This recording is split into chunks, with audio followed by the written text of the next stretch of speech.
tempo e lugar na liturgia. Só que para a gente falar de tempo e lugar na liturgia, a gente precisa saber o que é a liturgia. Que raios é a liturgia? Liturgia é todo culto prestado a Deus. Isso é liturgia. E tem vários atos litúrgicos na igreja. E aí eu pus uma listinha de atos litúrgicos, ou seja, atos que são culto prestado a Deus. Então tem a Santa Missa, que é a liturgia por excelência. Mas não só a Santa Missa é liturgia. Ofício divino, diversos ritos dos sacramentos, né? O sacramento do batismo, tem a liturgia do batismo, da crisma, enfim. Variadas formas de bênção de pessoa, objeto e lugar. A solene exposição e bênção do Santíssimo Sacramento. Outras maneiras de adoração eucarística, procissão, exorcismo, consagração de diferentes ministérios, né? Consagração de vida religiosa, dedicação de altar e de igreja, funerais e celebração da palavra. E aí a gente vai parar a aula agora. Parar. Porque eu vou dar uma pausa e a gente vai falar de celebração da palavra. Porque o rolê é brabo, né? Então vamos lá. O que acontece? Meus amores. A gente está falando então de liturgia. Liturgia é um culto prestado a Deus. E falei que tem uma listinha de várias liturgias. A Santa Missa é liturgia. Funeral é liturgia. Procissão é liturgia. Cada um no seu rito. E celebração da palavra é liturgia. Mas não é missa. Então, existem coisas diferentes. Procissão é liturgia, mas não é missa.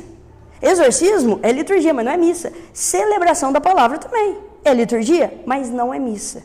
E isso é muito problemático, né? Quando a gente começa a confundir celebração da palavra com missa. E aí a gente vai parar a aula aqui, né? Antes de eu entrar no tema, que é tempo e lugar na liturgia, e eu vou dedicar um tempo bom para falar de celebração da palavra, né?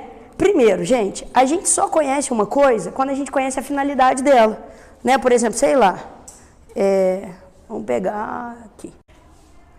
Quando eu quero ensinar para alguém o que é isso.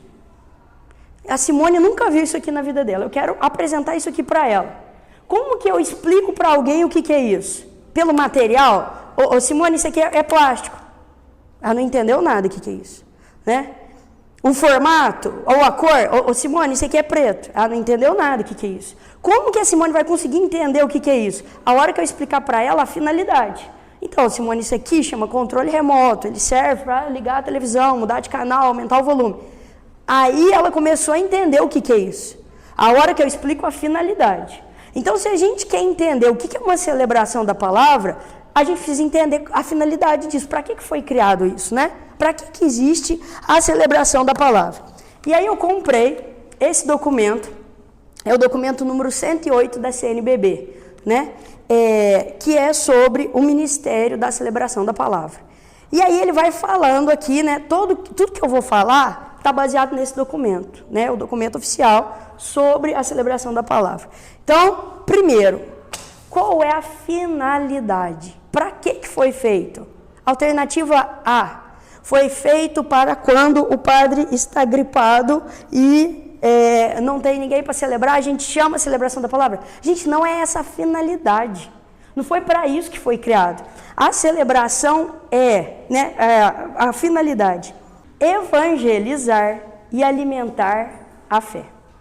Segundo o Papa Francisco, né, na Evangelii Gaudium, a palavra proclamada prepara para a recepção do sacramento. E aí eu vou citando trechos e depois a gente vai entendendo a finalidade perfeitamente, né?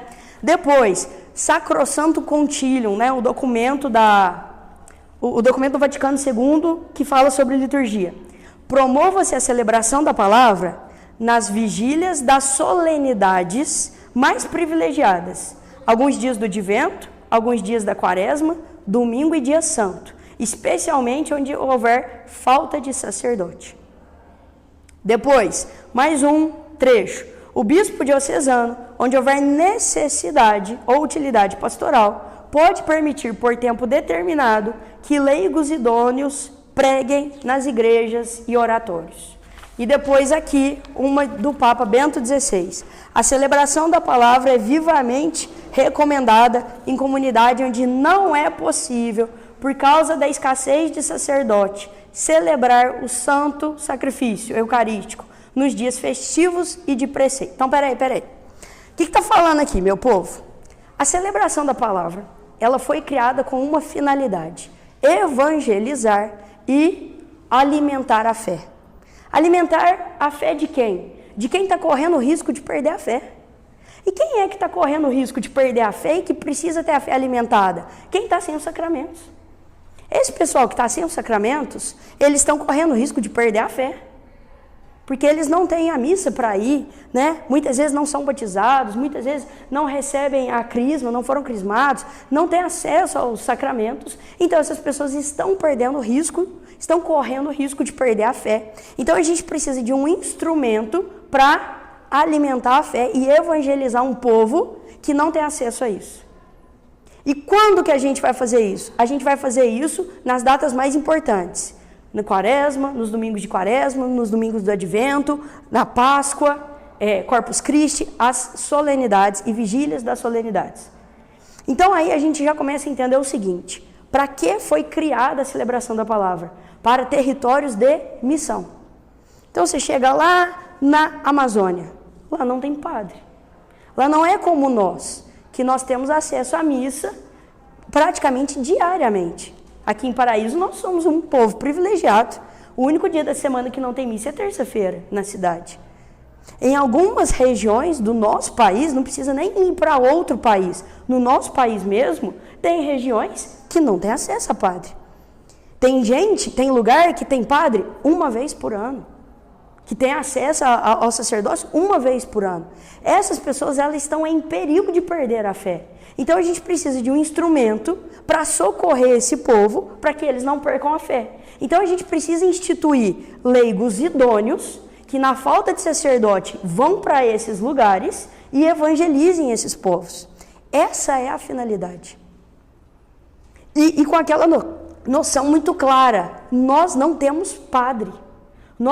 Nossa comunidade está perecendo, nós estamos aqui correndo o risco de perder a fé, nós precisamos de um socorro. E aí vem esse socorro, que é a celebração da palavra. A celebração da palavra, de modo algum, ela tenta substituir a missa. Né? Em momento nenhum é dito que é para substituir a missa. Não, é para evangelizar um povo que está perecendo por falta de pastor. Então é para não deixar ovelha sem rebanho. Então tem lá um povo, uma comunidade, lá no Pantanal Mato-Grossense, lá no Nordeste do nosso país, que não tem acesso ao padre e eles estão correndo risco mesmo de perder a fé. Então a gente manda missionários, nós mandamos leigos que vão fazer a celebração da palavra para evangelizar esse povo. E tanto que não tem nada a ver com missa, é totalmente desconectado de missa, que o documento de Medellín, ele sugere que essa celebração ela pode ser inclusive feita junto com os evangélicos. Isso é uma sugestão. Então pega o povo católico que não tem padre, pega o povo evangélico que não tem pastor, junta esse pessoal e faz uma celebração ecumênica. Isso é uma sugestão. Ou seja, isso marca, só essa sugestão já marca o seguinte: gente, isso não é missa. Não é missa. Tanto é que a gente está sugerindo até chamar gente que nem é católico, né? É uma sugestão para que essas pessoas tenham acesso à palavra. E como que isso era antes? E por que houve esse remédio? Porque antes, o que o povo fazia? O povo se reunia no domingo, rezava um terço e cantava cantigas populares. E aí falou: poxa, né, a gente precisa dar algo a mais para esse pessoal, né? Eles têm uma sede de se reunir no domingo, eles têm uma sede de pertencer à comunidade de fé. Então, já que esse povo está se reunindo, né, rezando o terço e cantando cantigas populares, vamos então preparar um leigo. Né? E aqui no documento fala várias vezes que ele deve ser preparado, bem preparado. Então, tem lá um povo que está reunindo dia de domingo para rezar terço, para cantar cantigas populares. Vamos escolher um leigo aqui, idôneo. Vamos preparar ele, vamos dar formação para que esse leigo vá para essa comunidade que já está se reunindo ali no domingo e comece a celebrar a palavra, que tem a função de aumentar e perseverar esse povo na fé. Beleza. Essa celebração ela satisfaz o preceito do domingo? De modo algum, né? O preceito da missa dominical, se eu for na celebração da palavra e em vez da missa, isso cumpre o preceito? De modo algum. Isso está no próprio cânon 1247 do Código de Direito Canônico, né? No domingo e nos outros dias de festa e de preceito, os fiéis têm a obrigação de participar da missa. Por falta de ministro sagrado ou por outra causa grave, se a participação na missa for impossível, recomenda-se, é uma recomendação, participar na liturgia da palavra. Então é o seguinte, não tem missa, né? No domingo.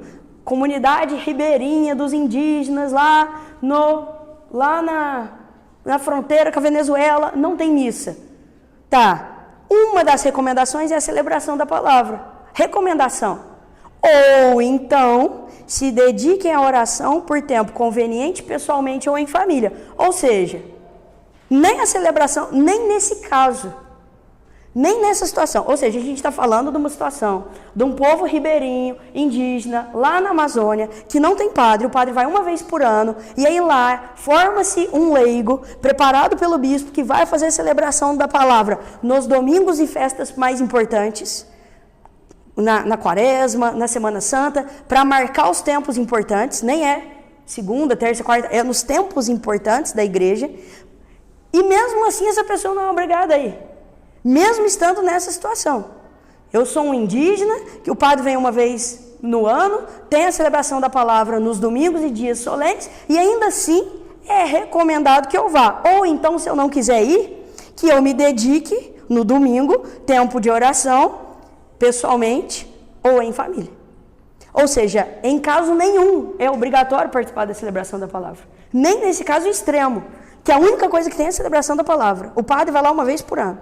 Né? Ou seja, né, para frisar, mesmo em locais onde não há Santa Missa, não é obrigatório participar da celebração da palavra. Beleza. E sobre a distribuição da Eucaristia? Então, para marcar mesmo, para fixar, gente, não é missa. Existe, né, uma exceção.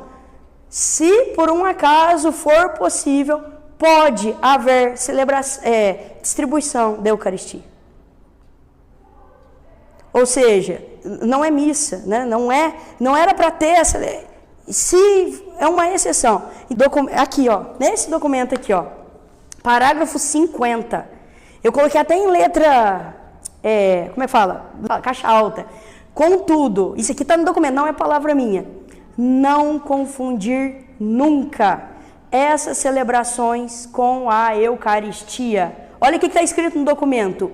Missa é missa.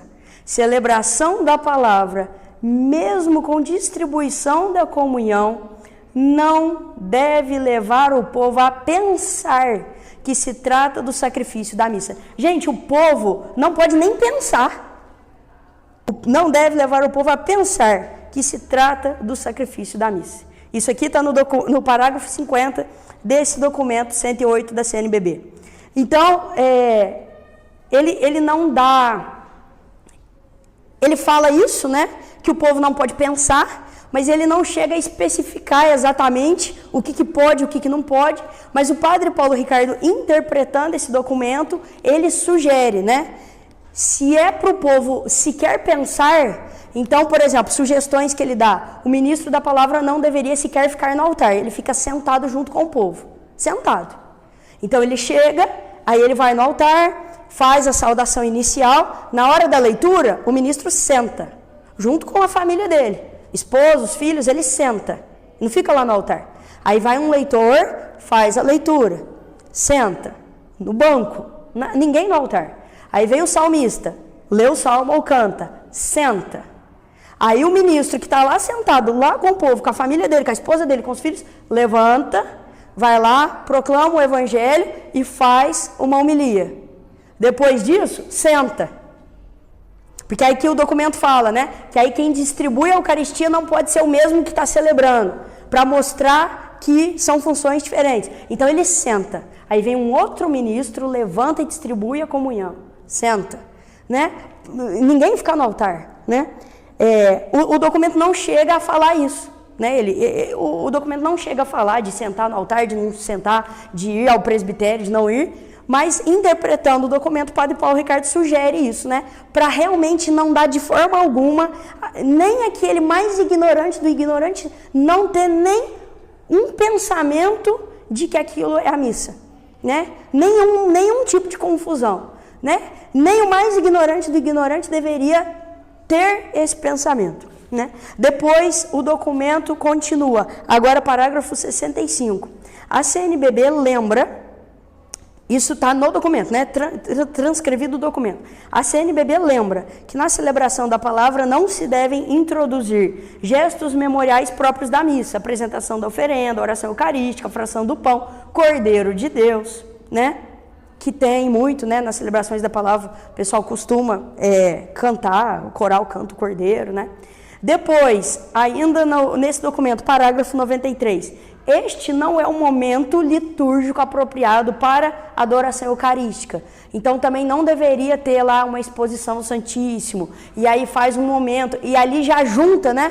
Ali emenda, vira quase que um grupo de oração. Então, estamos aqui diante do Senhor, graças, louvores se dêem a todo momento, põe a mão no coração e tal, e vamos aqui orar. Não deveria ter esse momento, né? Por quê? Porque a gente está falando de liturgia. Liturgia tem um rito. A celebração da palavra também tem um rito. E a adoração eucarística não entra no rito da celebração da palavra, né?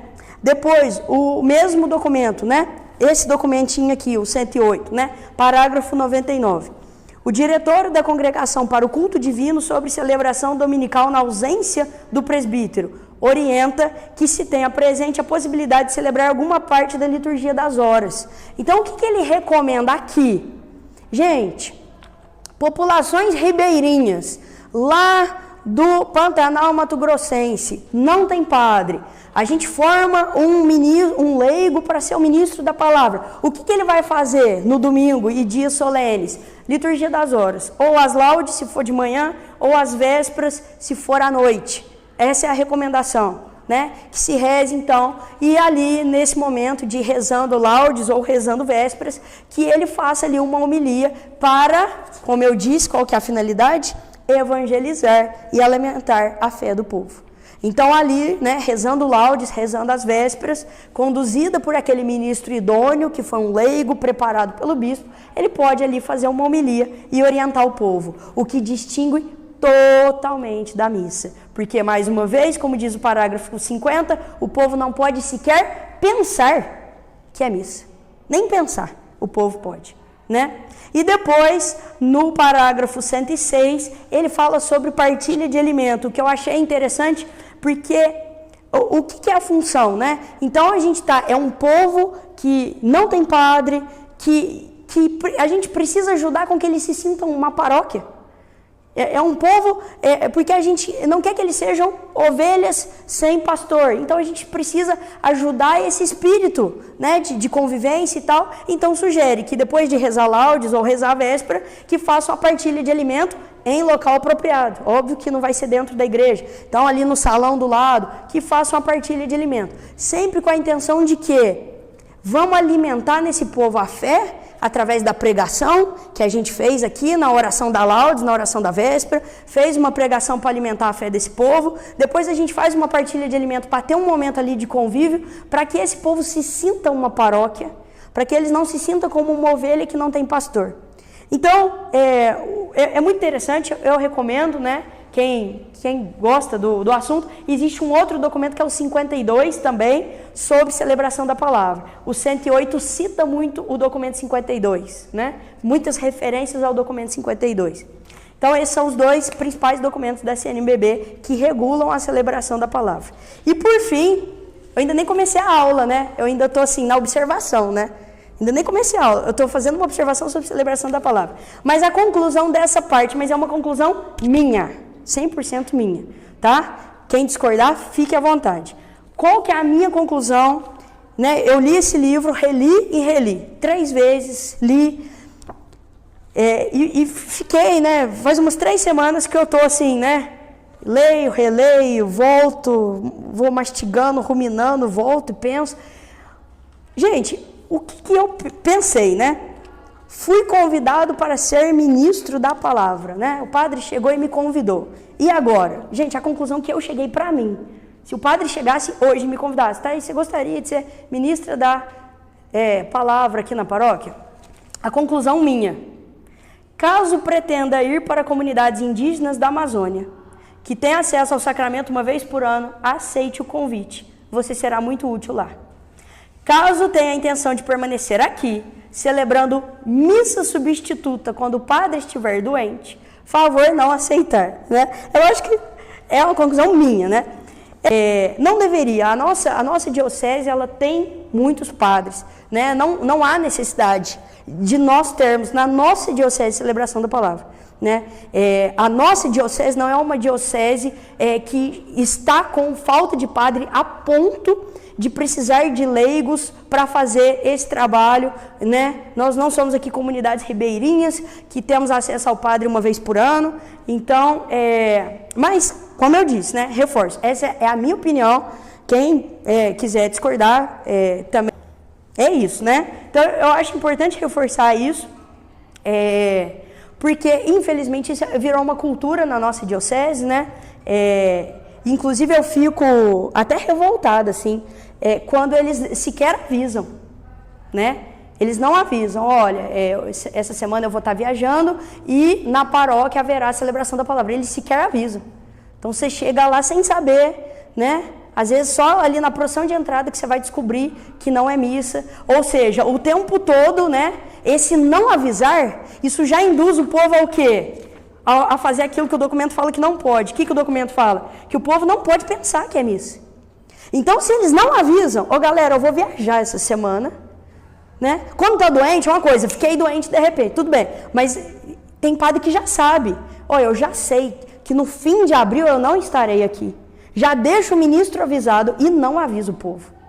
Né? Então, quer dizer que o povo vai pensando que se trata do sacrifício da missa e não pode o povo pensar isso. Né? E fora, assim, que infelizmente os ministros, eles não avisam muitas vezes, né? Eles começam normal, né? Alguns ministros, inclusive, imitam o padre, chega, beija o altar. Inclusive, quando a gente não conhece o ministro, né? E se a gente está numa paróquia que a gente não frequenta missa, às vezes, será que isso é padre? Será que não é porque chega, beija o altar? Né? Às vezes tá com alva. Você fala, gente, né? Então, assim, às vezes até a gente que sabe, às vezes a gente fica, né? Até a Érica, esses dias ela falou que ela foi descobrir porque era um ministro que ela não conhecia, e foi indo, ela foi descobrir, parece que já estava, sei lá, acho que na leitura, não sei, tipo assim, que ela foi descobrir que não era missa, que até então ela não tinha entendido, né? Ela demorou um tempão para ela ver que aquilo não era missa, aí na homilia que ela levantou e foi embora, né? Que ela falou, gente, mas peraí, eu não estou na missa. Né? Na homilia, ela falou, peraí, não estou na missa, né? Então, que ela levantou e foi embora, assim, sem... Então, assim, gente, isso é um absurdo, né? Um absurdo mesmo, né? Que o povo pense que é missa, né? E isso não deveria, de modo algum, acontecer, né? Então, por exemplo, e aqui fala o documento, né? A celebração da palavra é feita para domingos, dias de festa, então é para Páscoa, como que a gente vai deixar na comunidade ribeirinha a Páscoa passar em branco? Não pode, então vamos fazer uma celebração da palavra para marcar a Páscoa, para marcar Corpus Christi, né? Marcar o Advento, para marcar o Natal. Então a gente faz essas celebrações da palavra para marcar os tempos fortes, não é para ter segunda-feira, terça-feira, quarta-feira, né? Era só o padre avisar. Pessoal, semana que vem eu terei que me ausentar e não vai ter nada aqui na igreja. A igreja estará fechada. A gente vai fechar a igreja porque eu terei que me ausentar, não consegui nenhum padre para vir aqui. Então, quarta, quinta e sexta não haverá missa, a igreja estará fechada, vocês voltem domingo. Tranquilo. Né? Nós não somos comunidades ribeirinhas que precisam disso, né? Então, é importante a gente ter essa noção, né? E aí fica de bibliografia aí o documento 108, depois quem se interessar, é da própria CNBB, compra no site mesmo da CNBB. Você está lá domingo à noite, você não foi na missa ainda, né? Você foi com a intenção de cumprir o preceito dominical, chega lá, a celebração da palavra é o último horário, né? Já é 19 horas, não dá tempo de ir para outra paróquia, Obviamente não é pecado, você não está deixando de cumprir o preceito, porque você tinha a intenção de cumprir. Agora é diferente se você for de manhã. Você foi na missa de manhã ou sábado à noite, chegou lá, era a celebração da palavra, então ainda dá tempo de procurar a missa. À noite, à tarde, né? Então aí você tem que procurar a missa. Mas aí nesse caso realmente foi bom você ter lembrado que esse assunto é um assunto importante, né? Que aí a gente não está em pecado, porque realmente não é culpa nossa, né? Mas não precisa ter